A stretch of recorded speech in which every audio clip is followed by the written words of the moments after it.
예, 안녕하십니까. 콘크리트 기사 및 산업기사를 강의하는 김현우입니다. 자, 이번 시간은 23년도 제2회차 콘크리트 기사 실기 필답형에 대한 복원된 문제들 한번 다뤄보도록 하겠습니다. 자, 이번 시험에는 전반적으로 문제 자체가 어렵지 않았습니다. 좀 평이했던 문제고요. 충분히 공부를 좀 많이 하셨던 분들 같은 경우는 거의 한 50점, 55점까지 받을 수 있는 그런 문제가 아니었나 싶습니다. 자, 문제 일단 한번 내용 한번 보도록 하죠. 자, 1번에 이것도 기존에 이제 출제가 계속됐던 문제죠. 12문제 중에서 이제 한 문제당 5점씩 배점을 주었고요. 철근 콘크리트 부재에서 부재 설계 강도랑 공칭 강도의 1보다 작은 강도 감소 개수 파이를 곱한 값을 말한다. 이런 강도 감소 사용하는 목적 세 가지 있죠.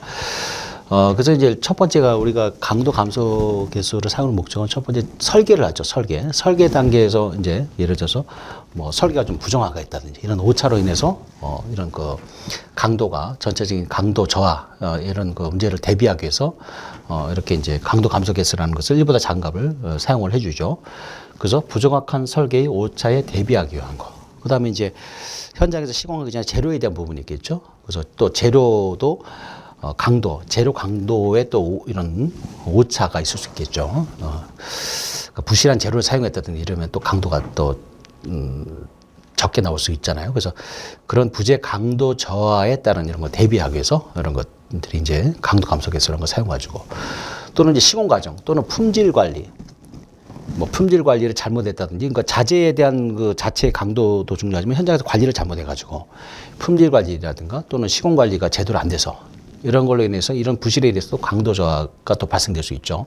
이런 거에 대비한 목적으로 사용할 수 있다. 그래서 설계, 재료, 그다음 시공 또는 뭐 품질 이런 거에 강도 저하를 대비하기 위해서 이렇게 정리해 주시면 될 것 같습니다.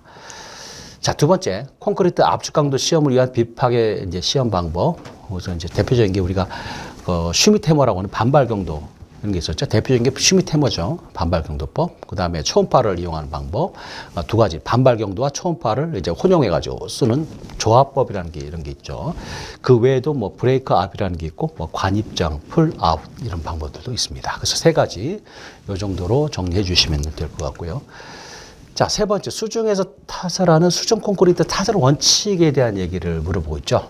그래서 수중 콘크리트 타설할 때 우리가 그 외웠을 때 정락, 수연, LTP 휘젓지 말자. 이런 뭐 좀 약어로 정리를 해둔 게 있었죠. 그래서 첫 번째 정에 대한 게 물의 흐름이 정수중인 상태로 보자. 그래서 정수중의 흐름이라고 하는 것은 그러니까 초당 물의 흐름이 50mm, 그러니까 5cm 이하가 될 때를 그냥 정수로 보겠다는 거예요. 그죠?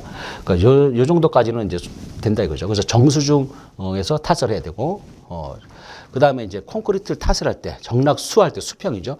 타설면이 수평을 유지하면서, 그러니까 높고 낮음이 이런 게 아니고, 이쪽 쳤다, 이쪽 쳤다 하더라도 수평이 이렇게 해서 어느 한쪽에 많이 치고 한쪽에 적게 치고 이렇게 하지 말라는 거죠. 골고루 수평을 유지하면서 연속으로 타설을 쳤다가 끊었다, 쳤다 끊는 게 아니고 계속 치는 거예요. 한번 쳤으면은.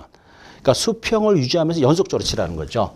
정락 수연 할 때 수연 이게 이제 앞에 약자죠. 그다음에 한 구역에 콘크리트를 치고 나면, 자, 콘크리트 치고 나면은 이제 거기서 다시 어떻게 한 구역을 치고 나면 거기에서 레이턴스, 블리딩과 레이턴스가 올라오죠.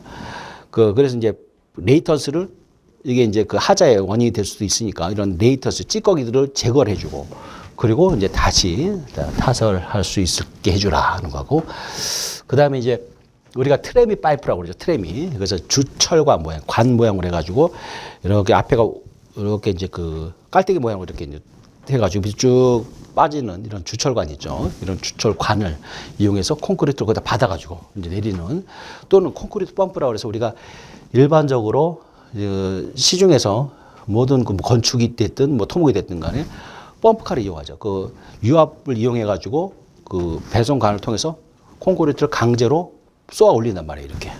이런 펌프카. 그래서 이걸 콘크리트 펌프라고 하는데 이런 거를 이용해서 타설해야 된다. 그럼 아주 기본적인 거죠. 그래서 트레미 파이프 또는 콘크리트 펌프를 사용해서 타설해야 된다. 이런 것들이 있습니다. 뭐 교재에 한번 있는 내용들이니까 한번 보시면은 잘 아실 것 같아요.